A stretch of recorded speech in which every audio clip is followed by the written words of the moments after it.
Explain to me how much of your roots is tied up. How much of your roots are tied up in the idea that you give a lot of your money away with success to some of the people who wouldn't normally get money from the star of the shows. Like, I don't want to embarrass you here, but you give away a ton of money to the people behind the scenes. So, explain to me how and why that came to be. Well, I started this thing every year.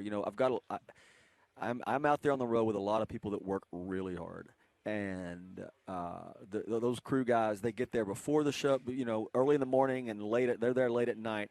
And I started this thing called Merch Lottery, and we take one stadium show a month, and I take all the merch money that I make that night. What that means is, from the T-shirts, the hats, whatever, the money we make that night.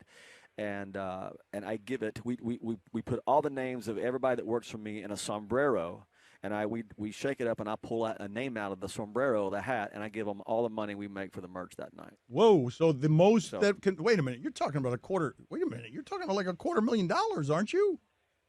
That's yeah. We played the Seahawks football stadium one year, and yeah, the merch would have been close to that, maybe a little over that. Man. And the next week, I pulled out a name, and they got it. But what they started doing is not taking the money themselves. They ended up dividing it out throughout the whole crew and the whole tour.